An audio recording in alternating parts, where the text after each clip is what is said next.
सबसे पहली बात तो यह है कि ट्रंप ने और बेंजामिन नेतन्याहू ने रमज़ान के मुबारक महीने में, जहां पर पूरी दुनिया के मुसलमान रमज़ान में रोज़ा रखते हैं, इबादत करते हैं रातों में, ऐसे मुबारक महीने में उन्होंने मिलकर ईरान पर हमला किया है और ये भी नहीं समझा कि मुबारक महीना रमज़ान का है।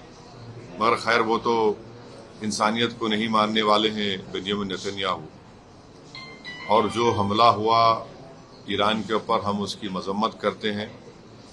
और ख़ास तौर से जब जेनीवा में बातचीत के ज़रिए से एक ब्रेक थ्रू हुआ था, और हो सकता था कि अगर वो बातचीत को मान लेते तो जितने न्यूक्लियर स्टॉक पाइल्स थे ईरान के पास वो शायद इस्तेमाल नहीं होते।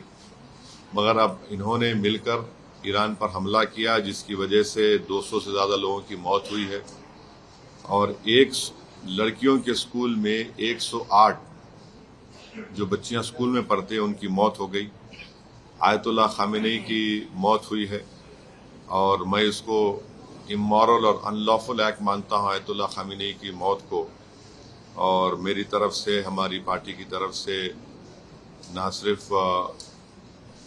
उनके शिया वर्ल्ड को, बल्कि पूरे लोगों को जो उनको अपना रहबर मानते थे, शिया कौम उनको अपना रहबर मानती थी, और हम ये मुतालबा करते हैं कि ये जंग ख़त्म होनी चाहिए और भारत सरकार को इसमें अपना रोल निभाने की ज़रूरत है।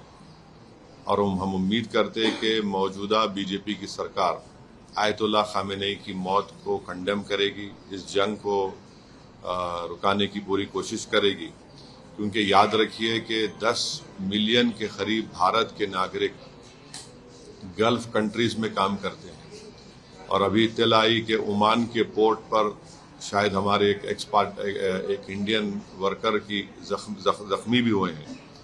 तो ये बहुत, अगर ये जंग नहीं रुकेगी तो फिर ये बहुत आगे बढ़ेगी, ये टर्मोइल होगा पूरे इलाके में।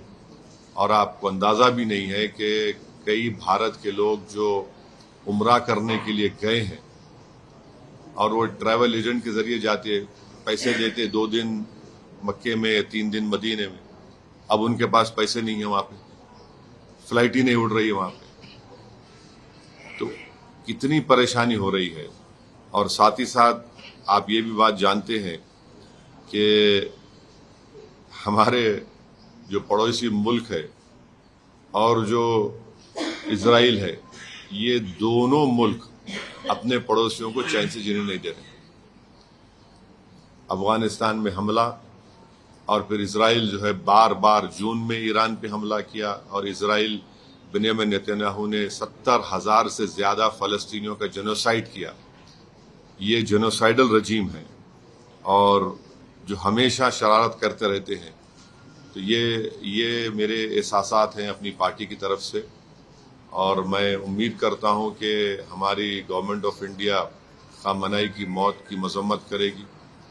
और अगर ये जंग नहीं रुकेगी, जो एक इल्लीगल है और कोई ख़तरा नहीं था किसी को, सिर्फ दबाना चाह रहे थे और जुल्म कर रहे हैं इस तरह वहाँ पर हमला करके, और इसके जो नताइज निकलेंगे वो बुरे निकलने वाले हैं।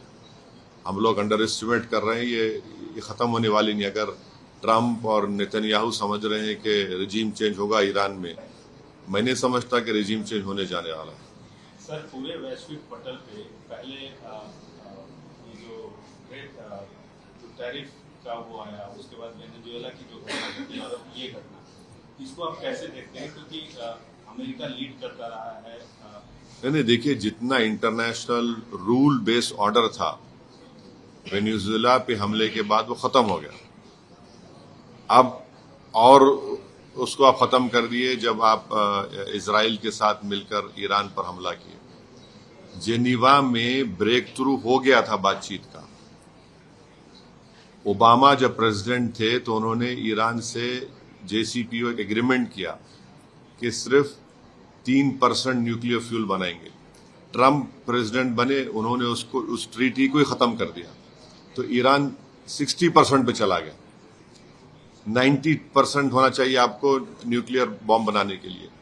अब कौन जिम्मेदार है उसका बोलिए। अब जेनीवा में बातचीत हो रही थी, तकरीबन ब्रेक थ्रू हो गया था, और जैसा ब्रेक थ्रू हुआ, ये गोरी चमड़ी का ट्रम्प जो है बेंजामिन नेतन्याहू के इशारे पर यहां पर ईरान पे हमला कर दिया और पूरा इलाका जो है वो टर्मोइल में आ गया। आप बताइए, दुबई का एयरपोर्ट में लोग फंसे हुए हैं, फ्लाइट्स कैंसल हो रहे हैं, एक अफरा तफरी का माहौल बन चुका है पूरा, और ऑयल प्राइसेस बढ़ जाएंगे और उसका असर भारत पे ही पड़ने वाला है। हम तो 80%, 25% तो ऑयल तो इंपोर्ट करते हैं हम। अगर $1, $2 भी बढ़ गया तो कितना बड़ा हम पे बोझ पड़ जाएगा। तो ये चीजें हैं, और सिर्फ एक स्टेटमेंट देने से भारत सरकार, मोदी सरकार अपनी जिम्मेदारी को नहीं निभा रही।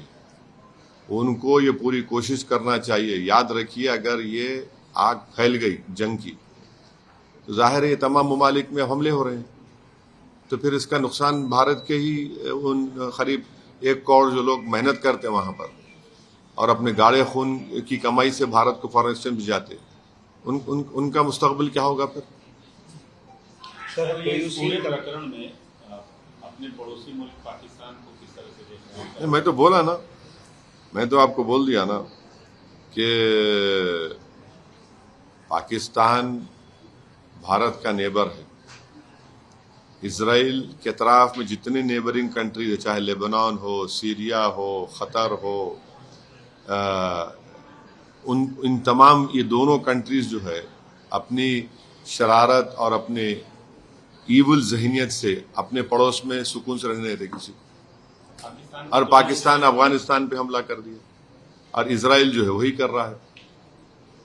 19वीं सेंचुरी के आगाज में 2 ही कंट्रीज मजहब के नाम पे बनाए गए थे, और दोनों नाकाम फेल स्टेट्स हैं। ये आपके सामने मिसाल है, देख रहे हैं आप। एक तो जेनोसाइड कर रहा है फलस्तीनियों का 75 साल से, और एक रेसिस्ट और डिस्क्रिमिनेटरी स्टेट अगर कहीं दुनिया में है तो इजराइल है। और ये पाकिस्तान कभी भी भारत को सुकून से रहने नहीं देगा, हमेशा टेररिज्म को प्रमोट करता है और प्रमोट करता रहेगा। Sir, do you believe Khamenei's death could create a wider conflict in West Asia? I mean, especially it is. See, if you hit Ayatollah Khamenei, who's the Rahbar of the Iran, the Marja of Iran also, and he's respected throughout the Islamic world, especially for the Shias. He's their Marja, he's Rahbar. His word is the final word for the Shia community, and if you target him, of course the Iranians will not keep quiet. How do you expect someone to come and attack you and to keep quiet? There is no reason at all. Which United Nations sanction is there, or resolution is there? You are talking to Iran in Geneva. There's a breakthrough in talks, and according to media reports, even the stockpiles, the nuclear stockpiles would have been also been left or given over. So when there's a breakthrough in talks, you attack and you kill an 86-year-old man. This is a cowardly attack. It's an inhuman, immoral attack on the people of Iran. 158 small school-going children have died in this. Where is this so-called Western humanity? This is nothing but, we should call it an Epstein attack on the Iran. And if this war is not stopped, this will spread throughout that region. And we must remember that there are 10 million Indians who are working in that region, who send the second highest amount of foreign exchange to India. And if this war continues, oil prices will rise. We as a country import more than 80% of oil from different countries. Even if increase of $1 would have a huge impact on the Indian economy. There are thousands of Indians who are stuck in Makkah and Medina because there are no flights who went to perform in Umrah. There are hundreds of people who are stuck at the Dubai airport, various airports, whether it is Saudi Arabia or Oman. And right now we had heard that one expatriate Indian worker has been injured in Oman. So we hope that the government of India, the Prime Minister Mr. Modi, will play a role in stopping this war. And he has a huge responsibility to take it forward. Because if this spreads, then there'll be huge turmoil, there'll be huge uncertainty, instability. And US has created that problem in Iraq, in so-called weapons of mass destruction, Libya civil war, Syria civil war, what is happening in Sudan, the world is seeing now. So Iran is a big country. These measures will not bring them a regime change over there. These people have been living under sanctions from last, 30 years, 35 years. So are you expecting, the Iranians to capitulate? I don't think so that will happen. Everyone has they have some sense of belonging. And they are a proud nation. So what do you think India's diplomatic stance should be? एक मशहूर खिलाड़ी हैं, हैदराबाद की बेटी हैं, PV Sindhu, वो भी फंसी हुई हैं। उसके लिए कुछ अपील? अरे वो एक नहीं है ना, कई फंसे हुए हैं। वो तो मशहूर है, उन्होंने ट्वीट एक्स पे डाल दिया तो फौरन उन्होंने शुक्रिया अदा किया भारत की एम्बेसी का। मगर जो लोग फंसे हुए हैं आम भारत के नागरिक एयरपोर्ट पर, उनका क्या होगा बताइए? जिनके टिकट्स बुक हैं, बेचारे गरीब मजदूर हैं, उनके लिए 40-50 हजार टिकट लेना, उनके लिए तो खर्चे करके जाते हैं, फ्लाइट ही नहीं है, पूरे एयरपोर्ट्स बंद हैं। सिर्फ इसलिए कि इजराइल को अपना मकसद पूरा करना है। एक इजराइल की वजह से पूरे इलाके को आप आग लगा देंगे क्या?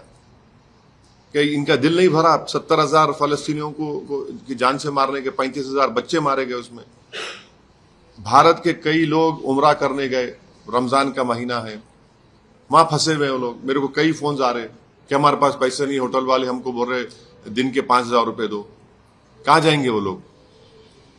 तो ये मौका है भारत के प्रधानमंत्री को अपने लीडरशिप स्किल्स को दिखाने का इंटरनेशनल लेवल पर। विश्व गुरु अगर हम बनना चाहते तो ये मौका है। सिर्फ बोलना नहीं, आप अपना रोल अदा करिए और इसको रुकाइए आप। इजराइल ने भारत के प्रधानमंत्री के विजिट को इस्तेमाल किया अपने जेनोसाइड को छुपाने के लिए और ईरान पर हमले को छुपाने के लिए। मैं फिर से कह रहा हूं, इस हमले से भारत का कौन सा नेशनल इंटरेस्ट सर्व हुआ बताइए? हमको तो नुकसान हो रहा है हर एतबार से। हैदराबाद एयरपोर्ट पे फ्लाइट से नहीं उड़ रहे जो लोग बाहर जाना चाह रहे। किसका नुकसान हो रहा है? देश का ही नुकसान हो रहा है ना इसमें। 10 मिलियन लोग वहां पर हैं। कितना सेकंड हाईएस्ट फॉरेन एक्सचेंज आता है हमको?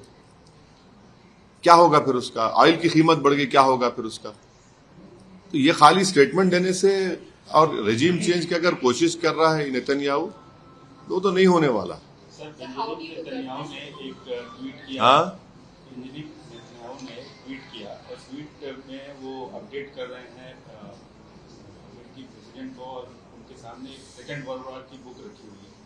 हाँ, तो ये अगर ये क्या हम वर्ल्ड वॉर 3 देखना चाह रहे हैं क्या? हम वर्ल्ड वॉर 3 देखना चाह रहे हैं क्या? बोलिए आप। अगर ये फैलेगा तो फिर एक के बाद एक तो फिर तो हालात हाथ से निकल जाएंगे ना। क्या वर्ल्ड वॉर 3 देखना चाह रही दुनिया? तो फिर ये तो उसी रास्ते पे ना चल जाए, खुदा ना खासा। So what do you think India's diplomatic stance should be? No. Condemn, mediate, or first of all, you see, the Israelis deceived us by calling the Prime Minister to visit Israel at such a wrong time.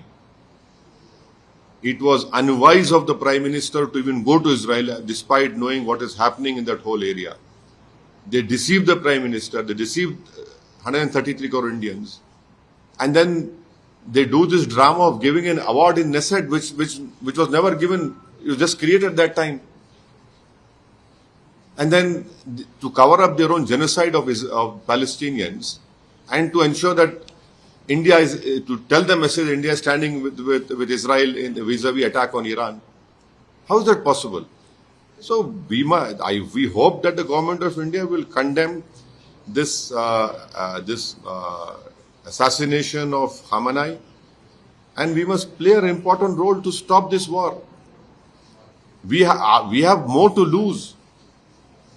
You know, you have 10 million Indians living in that area. Of course, we have good relations with everyone, but that is also another responsibility on us. So how do you see the narrative of freeing Iran by this death of Khamenei? That's what the US and... What is this freeing? How can any country interfere in other countries' matters? So tomorrow anyone can come and attack any country. Okay, we don't like this this person heading the country, we'll attack him. Who are you to decide? Israel is the only racist state in this world right now, wherein, I'll tell you one example only. Can you imagine that you have two roads, one for the Israelis and one for the Palestinians? How can there be two roads? And Palestinians include even Christians also, not only Muslims. Many Christians have also died in this genocide in Gaza. The churches have been demolished to the bombardment. So this is how can you free a country? Who are you to free a country? You did this in Iraq, weapons of mass destruction. What happened over there? Led to the death of 2 million children over there.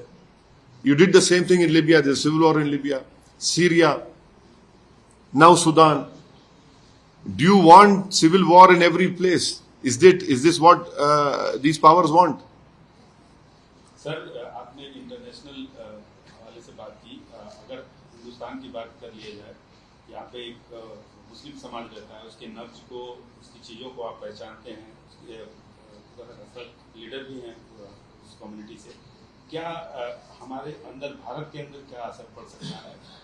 किस तरह की feeling आएगी? नहीं, सवाल देखिए मुसलमान, हिंदू, ईसाई का नहीं है. सवाल यह है कि हमारी 80 साल की फॉरेन पॉलिसी की जो लेगेसी है, अफसोस के साथ कहना पड़ रहा है कि नरेंद्र मोदी उसको कमजोर कर दिया.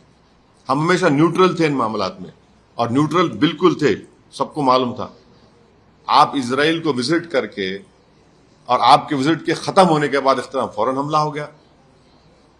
तो ये सवाल ये देखिए, भारत की जो 80 साल की फॉरेन पॉलिसी लेगेसी थी, उसका क्या होगा?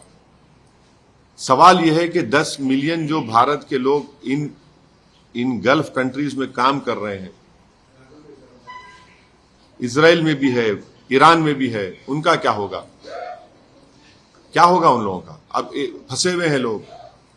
डोमेस्टिक जो अपना देखिए, डोमेस्टिक में हर इंसान जिसके दिल में सच्चाई को मानता है, जो इंसाफ पसंद है, वो मजम्मत करेगा इस अटैक की.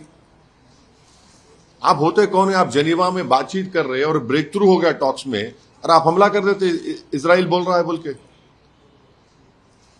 आप जीत कर आते इलेक्शन. ट्रंप क्यों जीत कर इलेक्शन के कोई फॉरेन इंटरवेंशन नहीं होगा, वॉर्स नहीं होंगे, और आप कर दिए. जून में कर रहे या फिर कर रहे आप. रजीम चेंज कैसे होगा बताइए? आप होते कौन रजीम चेंज करने वाले? यानी आप वेस्टर्न वर्ल्ड अगर बोलेगा कि नहीं ये खराब है तो खराब हो जाएगा क्या? आप कौन होते भाई? आप ये आप बोलेंगे ये काला है, ये गोरा है, ये पीला है, तो हम कबूल कर लेंगे क्या? तो फिर इसका तो मतलब फिर जो ये तो कुछ भी करेंगे, कहीं पर भी कुछ भी करेंगे, और किए हैं, नुकसान उठाए हैं सब लोग. यकीनन आयतुल्लाह खामेनेई के इस मौत से सबको सदमा भी है, और मैं इसको इमोरल और अनलॉफुल मानता हूं. और खास तौर से जो शिया लोग हैं, उनके लिए रहबर हैं, उनके वो मरजा हैं, उनके लिए तो बड़ी तकलीफ दे बात है. हमारे लिए भी, उनके लिए ज्यादा तकलीफ दे बात है. ये कहना चाहते हैं कि हिंदुस्तानी अवाम में इस चीज को लेकर गुस्सा है. देखिए, जो इंसाफ पसंद होगा, जो भारत की 80 साल की फॉरेन पॉलिसी को फखर से देखता है कि हम इन मामलात में न्यूट्रल थे, तो यकीनन उनको तकलीफ होगी. अच्छा, वो भी छोड़िए, अगर वो भी नहीं है तो आप बताइए, 10 मिलियन जो भारत के लोग काम कर रहे हैं वहां पर, कितना फॉरेन एक्सचेंज भिजाते भारत को? ऑयल हमारा कहां से आता बताइए? $1 अगर ठीक है रिजर्व होंगे, $1 अगर बढ़ेगा तो कितना बोझ पड़ेगा? देखिए, इन चीजों को देखना चाहिए भारत सरकार को. Sir, at the core of this issue, there was this US demand of stopping nuclear enrichment, ballistic missile program. My dear, Do you my think dear, you Iran are and not. US could have handled it better? My dear, you should read that there was a breakthrough in Geneva. The nuclear stockpiles, even the Iranians agreed to it. When Obama was the president, JCPO was signed, wherein it was told only 3% of the nuclear fuel or whatever it is would be used by the Iranians. They agreed to it. Trump removed that treaty. Iran went to 60%. There was a breakthrough in talks in Geneva, but you had to attack in the holy month of Ramadan. That is also very unfortunate that it has happened. It has to happen in the month of Ramadan when all the Muslims are fasting. Okay, thank you, sir.